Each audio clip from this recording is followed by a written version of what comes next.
Welcome students. तो I hope so you will be happy. तो students, आज हम थोड़ा सा डिस्कस करेंगे चैप्टर से थोड़ा बाहर जाके कि हमें स्ट्रेस क्यों होता है और हम स्ट्रेस को मैनेज कैसे करेंगे। ठीक है नी। देखो, वैसे ये आपका कोई टॉपिक नहीं है, बट यदि मेन टॉपिक यही है हमारे पास कि बोर्ड एग्जाम आने वाले हैं और जो हमें जो है स्ट्रेस होता जा रहा है। अब बोर्ड ने क्या है, डेट शीट निकालने वाली है, डेट शीट आने वाली है, डेट शीट आ जाएगी।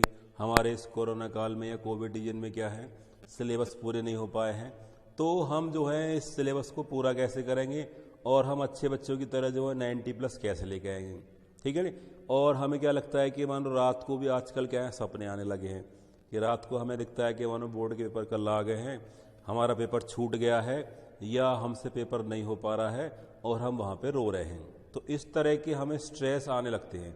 तो इस चीज़ को हम क्या बोल सकते हैं कि ये हमारे पास क्या होता है, ये एक तरह का होता है एग्जाम फोबिया। ठीक है नी। तो एग्जाम फोबिया मतलब एक तरह से कि डर के अगर कोई चीज़ हमारे पास आएगी तो हम उसको फेस नहीं कर पाएंगे, तो वो हमें डर क्रिएट करती है। अब इसी बात को यदि हमें दिन में डर लगता है, वही चीज़ें क्या होती है, रात को सपने बन जाते हैं। तो सपने वही आते हैं जो हम दिन में फील करते हैं।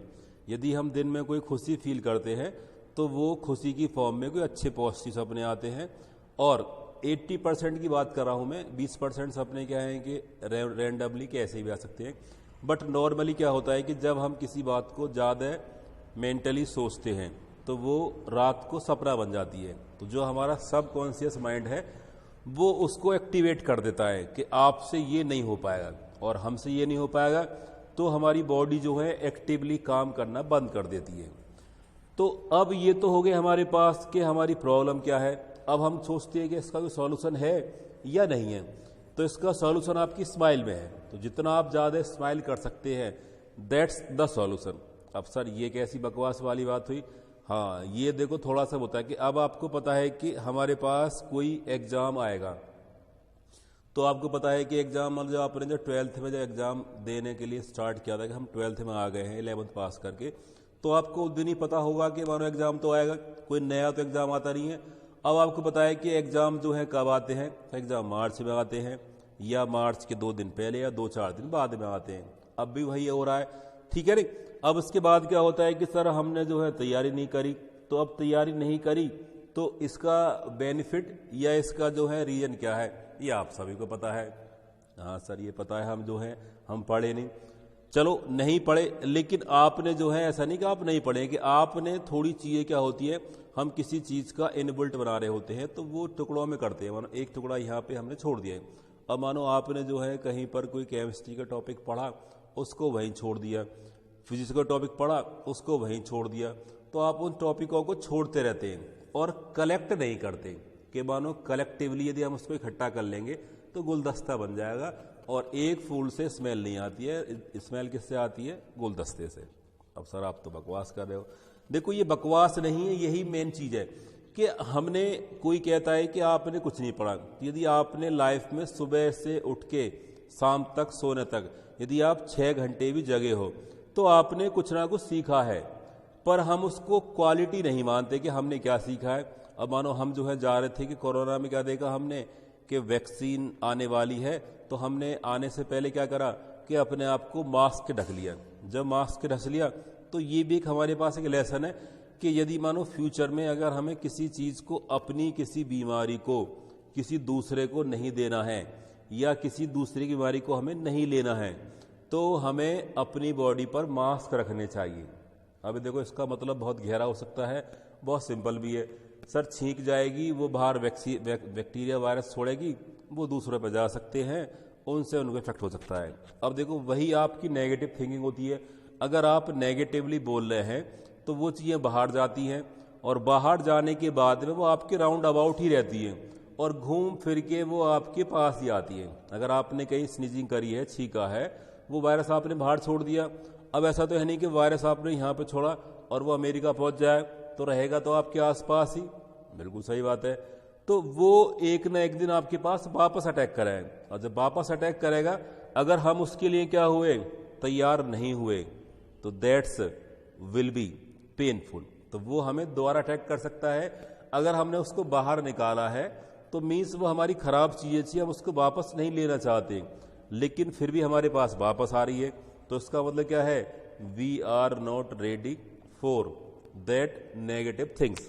अब देखो वही होता है कि हम क्या है कि एग्जाम में अच्छा सोचना चाहते हैं, अच्छा पढ़ना चाह रहे हैं, पर बोलते क्या है, हम बोलते हैं कि हमसे कुछ नहीं हुआ, हमारा सिलेबस नहीं हुआ, हमारा ये नहीं हुआ, हमारे टीचर नहीं पढ़ाया, स्कूल बेकार है, हमारे टीचर बेकार है, स्कूल बेकार, फादर बेकार, मदर बेकार, ट्यूशन नहीं लगाए, ट्यूशन वाले टीचर बेकार हैं, सिलेबस पीछे से नहीं करा रहे हैं, आगे से करा रहे हैं। सो मैनी रीजन्स दे सकते हैं आप, लेकिन एक भी रीजन्स आप ऐसा नहीं देंगे कि जो अच्छा लगे। अब टीचर तो आएगा, पढ़ा रहा है, पढ़ा तो रहा ही है, वो भी आपके एग्जाम में आएगा या वो नहीं आएगा, वो भी आएगा। क्या उसका पहले से कोई लिंक है, तो थोड़ा बहुत लिंक हो सकता है, तो फिलहाल आप उसको रट सकते हो कि हाँ ये उसका लिंक होगा, और फिलहाल आएगा टॉपिक कर लो, पीछे का छोड़ सकते हैं। That's very simple. अब देखो, मुझे एक बहुत पहले जो है किसी बड़े विद्वान लोगों ने कहा था कि अगर हमारे पास कोई प्रॉब्लम है, if there is the solution, अगर उसका सॉल्यूशन पॉसिबल है, तो there is no need for the worry, उसके लिए हमें वरी होने की कोई जरूरत नहीं है। If there is solution which have no solution, अगर कोई ऐसी सॉल्यूशन है, एक कोई ऐसी समस्या है जिसका कोई भी समाधान नहीं है, तो उसका लिए हम स्ट्रेस या वरी करके फायदा क्या होगा, there is no benefit for about the worry. अगर हमारी डेथ होनी है तो उसके लिए हम वरी करके कर क्या लेंगे, हमें तो डेथ होनी है।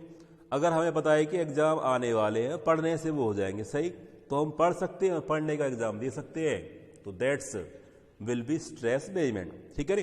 तो आई होप सो थोड़ा सा आपको स्ट्रेस कम होगा इस वीडियो को देखने के बाद में। तो इस वीडियो को कई बार रिपीट करके आप सुनेंगे तो आप समझ पाएंगे कि मानो स्ट्रेस कुछ नहीं होता है और एग्जाम फोबिया कुछ नहीं है।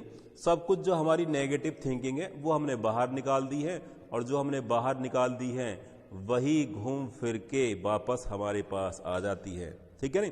तो उस नेगेटिव थिंग को आपको मास्क लगा के रखना है, ना तो बाहर जाने देना है, ना किसी की नेगेटिव थिंकिंग को अंदर आने देना है। यदि आप ऐसा कर पाए तो you will be safe from the corona and you will be safe from the all negative things.